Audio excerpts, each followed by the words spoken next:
आज हम बात करने वाले हैं विद्युत चुंबकीय तरंग से संबंधित कुछ महत्वपूर्ण शब्दावली के बारे में। तो चलिए स्टार्ट करते हैं। देखिए, विद्युत चुंबकीय तरंगें क्या होती है, कितने प्रकार की होती है, इसके पिछले वीडियो में हम बात कर चुके हैं।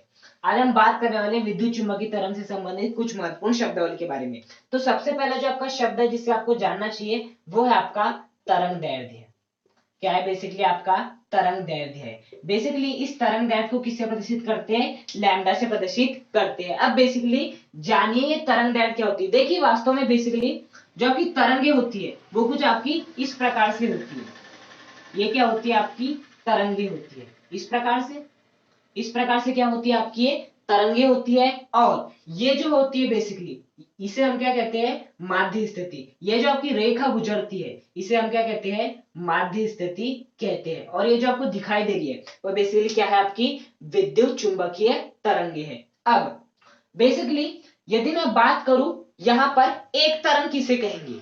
क्या यदि मैं यहां से स्टार्ट करूं और वापस यहां पर आ जाऊं, क्या ये एक तरंग है? या यदि मैं यहां से स्टार्ट करके यहां पर आ जाऊं तो ये क्या एक तरंग है? तो आपका आंसर होगा, सही आंसर होगा कि यदि आप यहां से स्टार्ट करते हैं तो ये जो हो गई ये पूरी हो गई एक तरंग। बेसिकली जो आपकी तरंग दैर्ध्य है इसे अंग्रेजी में क्या कहते हैं? वेवलेंथ। क्या कहते हैं? बेसिकली वेवलेंथ कहते हैं। इंग्लिश में क्या कहते हैं? वेवलेंथ कहते हैं। वेव का मतलब होता है तरंग, लेंथ का मतलब होता है दूरी। तरंग का मतलब होता है आपकी जो भी तरंग है बेसिकली ये वाली, और लेंथ का मतलब दैर्ध्य का मतलब होता है लंबाई। मतलब कि एक तरंग की जो भी लंबाई है वह क्या कहलाती है? आपकी तरंग दैर्ध्य कहलाती। तो देखिए, ये हो गई आपकी पूरी एक तरंग। बेसिकली ये क्या हो गई? आपकी पूरी एक तरंग। तो यहां से लेके यहां तक एक तरंग हुई, तो जितनी भी लंबाई होगी इस तरंग की, जितनी भी लंबाई होगी इस तरंग की, उसी लंबाई को हम क्या कहेंगे? लैम्डा कहेंगे। उसी लंबाई को क्या कहेंगे? हम लैम्डा। मतलब कि ये हो गई आपकी पूरी एक तरंग। इस एक तरंग की जो भी आपकी लंबाई होगी, जो भी आपकी दैर्ध्य होगी, जो भी आपकी लेंथ होगी, वह क्या कहलाएगी? आपकी तरंग दैर्ध्य लैम्डा कहलाएगी बेसिकली। अब कुछ बुक्स में आपको ऐसा मिलता होगा कि बेसिकली देखना, ये क्या आपकी माध्य स्थिति है। इस माध्य स्थिति से जो तरंग का अधिकतम विस्थापन होता है, ये यदि मैं बात करूं इस माध्य स्थिति से इस तरंग का, ये वाली जो आपकी तरंग है इसका अधिकतम विस्थापन क्या है? ये है। तो इसे क्या कहते हैं? आपका श्रृंग कहते हैं। क्या कहते हैं? श्रृंग कहते हैं। बेसिकली इसी प्रकार से यदि मैं यहां देखूं तो ये होगी माध्य स्थिति। इस माध्य स्थिति से जो अधिकतम विस्थापन होगा वो कुछ आपका इस प्रकार से होगा। इस माध्य स्थिति से जो अधिकतम विस्थापन होगा वो आपका कुछ इस प्रकार से होगा। तो इसे बेसिकली क्या कहते हैं? हम गर्त कहते हैं।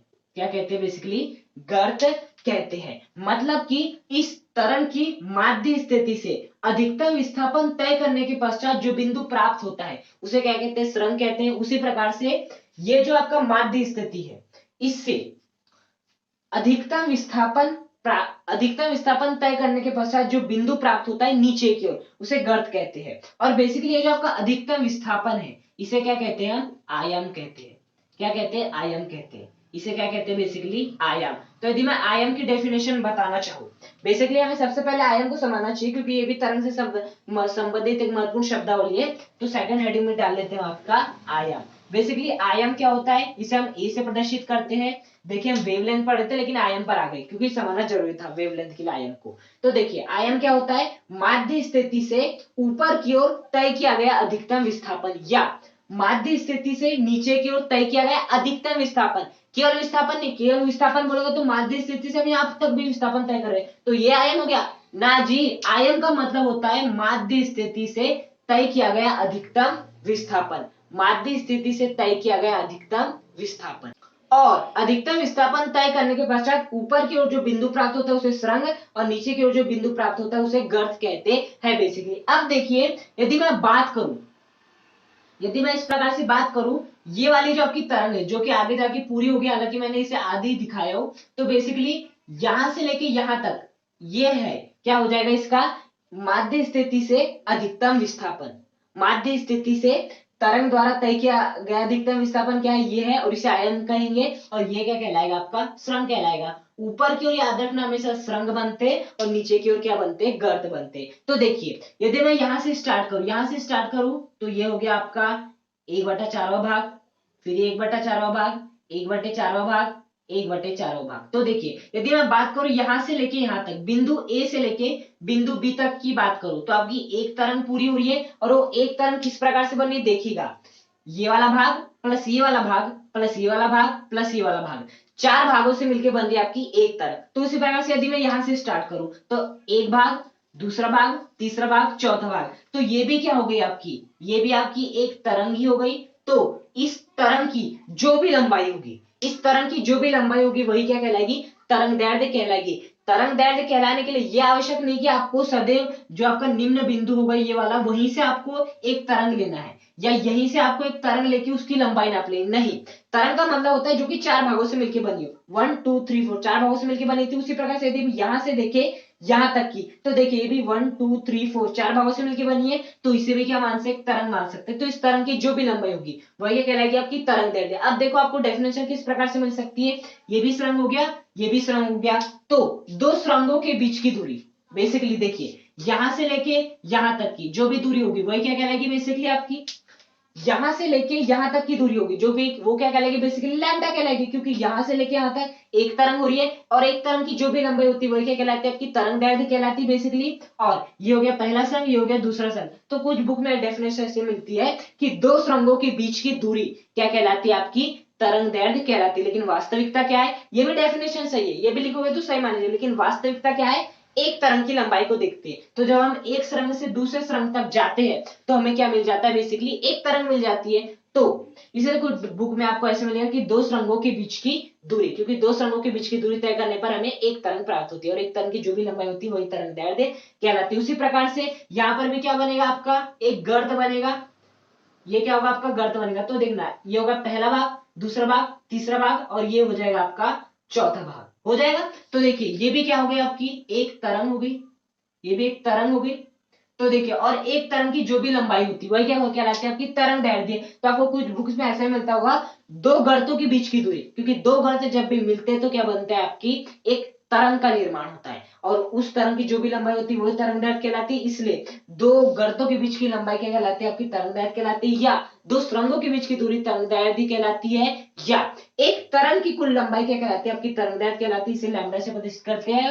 और आयाम क्या होती है, बेसिकली माध्य स्थिति से तरंग द्वारा तय किया गया अधिकतम विस्थापन, या माध्य स्थिति से सुरंग तक की दूरी, माध्य स्थिति से सुरंग तक की दूरी क्या कहलाती है, आपकी आयाम कहलाती है, या माध्य स्थिति से गर्त तक की दूरी आयाम कहलाती है। बात वही है। ओके, तो दो टर्म होगी। अब तीसरी टर्म आती है आपकी आवृत्ति। क्या आती है, बेसिकली आवृत्ति आती है, और इसे किससे प्रदर्शित करते हैं, म्यू। किससे प्रदर्शित करते हैं, म्यू से हम प्रदर्शित करते हैं। बेसिकली किससे प्रदर्शित करते हैं, म्यू से प्रदर्शित करते हैं। अब बेसिकली आवृत्ति को समझने का प्रयास कीजिए। ओके, देखिए आवृत्ति को यदि आपको समझना है तो हम क्या करते हैं, यहां पर इसे थोड़ा अच्छे से ड्रॉ कर लेते हैं ताकि आप आवृत्ति को अच्छे से समझ पाए। तो देखिए किसी बिंदु से एक सेकंड में गुजरने वाली, किसी बिंदु से एक सेकंड में गुजरने वाली तरंगों की संख्या, किसी बिंदु से एक सेकंड में कितने, एक सेकंड में गुजरने वाले तरंगों की संख्या ही क्या कहलाती है, आपकी आवृत्ति कहलाती है। इसे बेसिकली म्यू से प्रदर्शित करते हैं। अब मैं कहना क्या चाहता हूं, मान लेते हैं यह आपका बिंदु है जहां से आपकी तरंग गुजरने वाली है। अब एक सेकंड में आपका एक सेकंड यहां पर पूरा होता है, ये हो गया आपका कितना सेकंड, एक सेकंड। मतलब यहां से यहां तक जाने में, यहां से यहां तक जाने में, कहां तक, यहां तक जाने में जो आपको समय लग रहा है, बेसिकली यहां से यहां तक जाने में जो आपको समय लग रहा है वो कितना लग रहा है, एक सेकंड लग रहा है। तो बताइए एक सेकंड में गुजरने वाले तरंगों की संख्या कितनी है, ऑब्वियस सी बात है एक है। तो बेसिकली इस तरंग की जो आवृत्ति हो गई वो कितनी हो गई, एक हो गई। अब मान लेते इस प्रकार से आपकी कोई तरंग है, और वो जो तरंग है वो कुछ इस प्रकार से है, आपकी जो आपकी तरंग है वो कुछ इस प्रकार से है, और जो एक सेकंड है वो यहां से लेके यहां तक का है। जो आपका एक सेकंड पूरा होता है वो यहां से लेके यहां तक का पूरा होता है। अब आपको इस तरंग की आवृत्ति बताना है। तो बेसिकली क्या होती है आवृत्ति, कुछ नहीं, एक सेकंड में गुजरने वाली तरंगों की संख्या। तो देखिए एक सेकंड में कितनी तरंग गुजर रही है, यहां से स्टार्ट करें तो यहां तक क्या होती है, एक तरंग। यहां से स्टार्ट करें यहां तक, ये क्या होती है, आपकी दूसरी तरंग। फिर यहां से स्टार्ट करें यहां तक, ये होती है आपकी तीसरी तरंग। लेकिन देखिए ये कहां तक आ रहा है, केवल यहां तक आ रहा है। ये केवल कहां तक आ रहा है, यहां तक आ रहा है। तो देखिए यहां से यहां तक एक तरंग, यहां से यहां तक दो तरंग, और यहां से यहां तक दो के बाद ये क्या हो गई बेसिकली आधी। तो आपकी जो आवृत्ति हो जाएगी वो कितनी हो जाएगी 2.5 हो जाएगी। आपकी आवृत्ति कितनी हो जाएगी 2.5। बेसिकली आवृत्ति का जो मात्रक होता है वो क्या माना जाता है, हर्ट्ज माना जाता है। तो इस तरंग की जो आवृत्ति हो जाएगी वो कितनी हो जाएगी 2.5 हर्ट्ज, क्योंकि एक सेकंड में कितनी तरंग गुजर रही है, ये हो गई पहली तरंग, ये हो गई दूसरी तरंग। यदि ये पूरी हो जाती तो होती तीसरी तरंग, लेकिन पूरी है नहीं, केवल यहां तक है, तो ये होती पूरी, तो ये क्या हो जाएगी आधी। तो 2.5 ये हो गई दो तरंगे, उसके बाद आपका आधा बाकी रह गया, तो इसकी जो आवृत्ति है वो क्या हो जाएगी 2.5 हर्ट्ज। क्यों, क्योंकि एक सेकंड में 2.5 आपकी तरंग क्या हो रही है, गुजर रही है। हम मान लेते हैं और एक एग्जाम्पल लेते हैं, और आपका एग्जाम्पल कुछ इस प्रकार से आपका ओके, आपका एग्जाम्पल कुछ इस प्रकार से, और जो आपका एक सेकंड है वो यहां से लेके कहां तक है, यहां तक है। अब बताइए इस तरंग की आवृत्ति क्या होगी। तरंग की आवृत्ति कुछ नहीं होती है, एक सेकंड में गुजरने वाली तरंगों की संख्या। तो देखिए एक सेकंड यहां से यहां तक का समय है, तो इस एक सेकंड के बीच में आपकी कितनी तरंगे गुजर रही है। ऑब्वियस सी बात है, ये हो गई आपकी एक तरंग, ये हो गई आपकी दो तरंग। तो इस तरंग की यदि मैं आवृत्ति पूछूं तो कितनी हो गई, हो जाएगी 2 हर्ट्ज। कुछ नहीं होता, आवृत्ति का मतलब होता है किसी बिंदु से एक सेकंड में या एकांत समय में गुजरने वाले तरंगों की संख्या क्या कहलाती है, बेसिकली आवृत्ति कहलाती है। इसे म्यू से प्रदर्शित करते हैं, और इसे किस में मापते हैं, हम हर्ट्ज में बेसिकली मापते हैं। अब चौथा बेसिकली क्या आता है, आपका आवर्तकाल आता है। क्या आता है, आवर्तकाल आता है, जिसे हम कैपिटल टी से भी प्रदर्शित करते हैं। अब समझिए इस आवर्तकाल का मतलब क्या होता है। देखिए आवर्तकाल का मतलब होता है किसी तरंग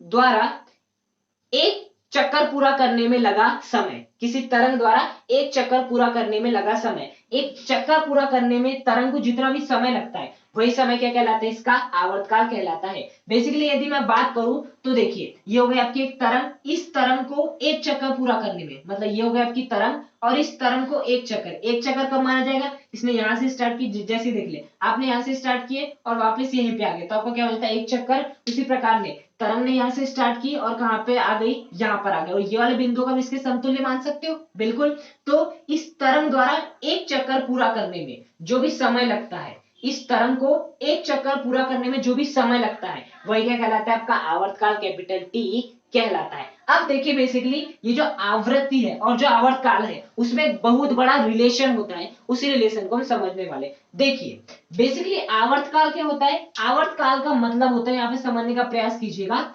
आवर्तकाल का मतलब होता है एक चक्कर पूरा करने में जो भी समय लगता है, और एक चक्कर पूरा करने में जो भी समय लगता है वही क्या कहलाता है, आपका आवर्तकाल कहलाता है, जिसे मैंने टी से प्रदर्शित किया हो। तो हम ऐसा बोल सकते हैं कि जो आपका टी सेकंड है, बेसिकली आपके टी सेकंड में कितने चक्कर पूरे हो रहे हैं, एक चक्कर पूरे हो रहे हैं। टी सेकंड में कितने चक्कर पूरे हो रहे हैं, एक चक्कर पूरे हो रहे हैं, है ना। देखिए आवर्तकाल क्या होता है, एक चक्कर पूरा करने में लगा समय, और वही समय को मैंने क्या मान लिया, कैपिटल टी मान लिया। तो एक चक्कर को पूरा करने में लगा समय कैपिटल टी है। इसे मैं ऐसा बोल सकता हूं कि आपके टी सेकंड में एक चक्कर पूरा हो रहा है। तो क्या मुझे बता सकते हैं एक सेकंड में कितना चक्कर पूरा होगा। ऑब्वियसली बात है, एक सेकंड में एक बटा टी चक्कर पूरा होगा, और एक सेकंड में जितने भी चक्कर पूरे होते हैं, एक सेकंड में जितने भी चक्कर पूरे होते हैं उसे हम क्या कहते हैं, बेसिकली आवृत्ति कहते हैं, जिसे हम किससे प्रदर्शित करते हैं, म्यू से प्रदर्शित करते हैं। इसलिए म्यू का जो है वो बेसिकली किसके बराबर माना जाता है, 1/t के। अर्थात आप ऐसा बोल सकते हैं कि जो आपकी आवृत्ति होती है और जो आवर्तकाल होती है एक दूसरे के व्युत्क्रम के बराबर होती है। बेसिकली किसके बराबर होती है, व्युत्क्रम के बराबर होती है। तो देखिए आवर्तकाल और जो आवृत्ति है उनमें कितना घनिष्ठ संबंध है। यदि आवृत्ति आपकी बढ़ेगी तो आपका आवर्तकाल क्या होगा, कम होगा, और यदि आपकी आवृत्ति घटेगी तो आवर्तकाल क्या होगा, आपका बढ़ेगा। और हमने कैसे निकाले, अधिकतर टीचर से रटवा देते कि आवृत्ति और आवर्तकाल एक दूसरे के विपरीत होती है। कारण समझने का प्रयास कीजिए। आवृत्ति होती है एक सेकंड में लगाए गए चक्करों की संख्या, आवर्तकाल होता है बेसिकली एक चक्कर को लगाया, मतलब कि बेसिकली आवृत्ति क्या होती है, किसी बिंदु से एकांत समय में एक सेकंड में गुजरने वाले तरंगों की संख्या, ये होती है बेसिकली। हाँ, या जिसे आप ऐसा भी बोल सकते हैं कि एक सेकंड में लगाए गए चक्करों की संख्या। ओके, ऐसा भी समझ सकते हैं, क्योंकि बेसिकली एक सेकंड में यदि आपकी तरंग इतना चक्कर लगा रही, एक सेकंड में यदि आपकी तरंग इतना चक्कर लगा रही, तो बेसिकली इसकी आवृत्ति कितनी हो जाएगी, बेसिकली इसकी 1.5 हो जाएगी। यहां से यहां तक एक, यहां से यहां तक आधी, ये यदि पूरी हो जाती तो हो जाती 2, लेकिन यदि मैं यहाँ से यहाँ तक की बात करूं तो कितने चक्कर लगा रही है आपकी तरंग, केवल 1.5 चक्कर लगाती, तो आवृत्ति कितना हो जाएगी 1.5। तो आप ऐसा बोल लीजिए कि किसी तरंग द्वारा किसी बिंदु से एकांक समय में गुजरने वाली या 1 सेकंड में गुजरने वाले तरंगों की संख्या, या 1 सेकंड में तरंग द्वारा लगाए गए चक्करों की संख्या, बात वही है। तो देखिए एकांक समय में जो लगाए गए चक्करों की संख्या है, एकांक समय में लगाए गए चक्करों की संख्या बेसिकली वो क्या कहलाती है, आवृत्ति। और आवर्तकाल क्या कहलाता है, आवर्तकाल कहलाता है एक चक्कर को लगाने में जितना भी समय लगता है। मान लेते हैं आपका इस प्रकार से एक चक्कर है ये, और इस चक्कर को लगाने में हमें कितना समय लग जाता है, 5 सेकंड लग जाता है। तो बता सकते हैं इस तरंग का आवर्तकाल कितना होगा, ऑब्वियसली बात है 5 सेकंड होगा। कितना होगा, 5 सेकंड होगा। और मान लेते हैं एक ऐसी तरंग है लेकिन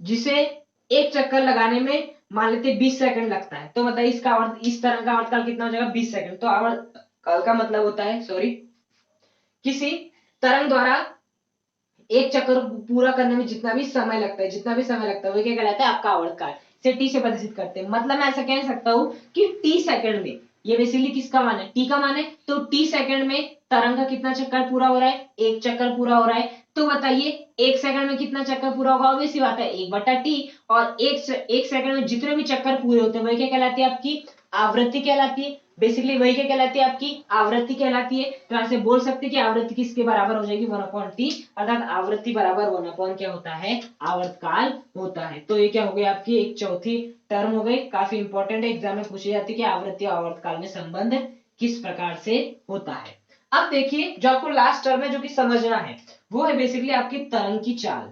बेसिकली क्या समझना है, लास्ट टर्म तरंग की चाल, या इसे कभी कभी तरंग का वेग भी कहते हैं।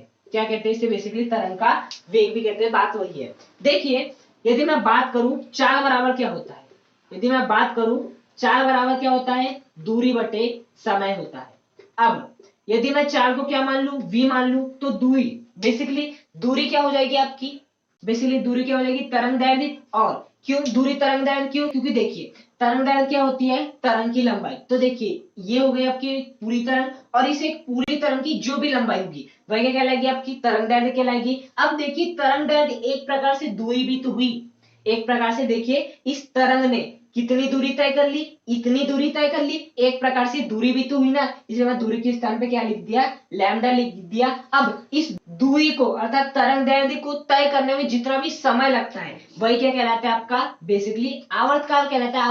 आवर्तकाल क्या होता है, एक चक्कर में लगा समय, एक चक्कर पूरा करने में लगा समय क्या कहलाता है, आपका आवर्तकाल कहलाता है। तो मैंने समय के स्थान पे आवर्तकाल को ले लिया और दूरी के स्थान पे तरंग दैर्ध्य को ले लिया। क्यों, क्योंकि बेसिकली यदि आपकी तरंग की कुल लंबाई इतनी है तो बेसिकली आपने तरंग ने कितनी दूरी तय की ली, इतनी दूरी तय कर ली। और इस तरंग का ये एक चक्कर भी पूरा हो गया, और एक चक्कर पूरा करने में जितना भी समय लगता है वह क्या कहलाता है, आपका आवर्तकाल कहलाता है। इसलिए मैंने दूरी के स्थान पे तरंग दैर्ध्य और समय के स्थान पे क्या ले लिया, आवर्तकाल को बेसिकली ले गया। तो यहाँ से v बराबर कितना आ गया, λ/t आ गया।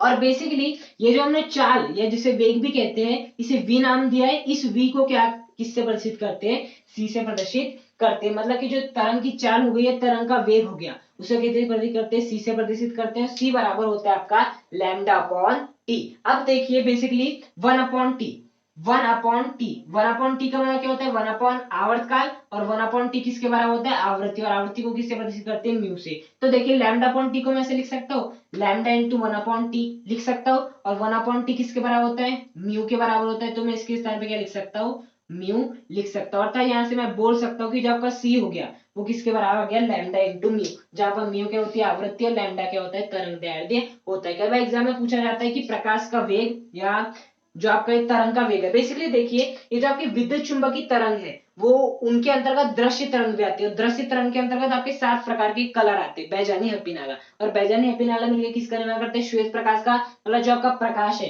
वो भी कैसी तरंग है, आपकी विद्युत चुंबकीय तरंग ही है। तो बेसिकली ये जो आपकी विद्युत चुंबकीय तरंग का वेग है इसे हम प्रकाश का वेग भी कहते हैं। अब देखिए वो किसके बराबर है, लैम्डा और म्यू के। तो यदि आपसे संबंध पूछता है प्रकाश का वेग, या जिसे हम विद्युत चुंबकीय तरंग का चाल या वेग भी कहते हैं, और आपके तरंग दैर्ध्य और आवृत्ति में संबंध लिखे, तो आप संबंध क्या लिखेंगे, इस प्रकार से लिख देंगे। जो आपका c का मान होता है, अर्थात तरंग की चाल का जो मान होता है वो कितना होता है 3.0 इंटू 10⁸ मीटर प्रति सेकंड। कितना होता है 3.0 इंटू 10⁸ मीटर प्रति सेकंड। मतलब विद्युत चुंबकीय तरंगों की जो चाल होती है वो कितनी होती है 3.0 इंटू 10⁸ मीटर प्रति सेकंड। यदि इसे मैं कन्वर्ट करना चाहूँ तो क्या लिख सकते हैं 3 इंटू 10⁸ का मतलब क्या होता है 1 2 3 4 5 6 7 8 ये होता है मीटर प्रति सेकंड। बेसिकली ये क्या आपका 3 करोड़ है।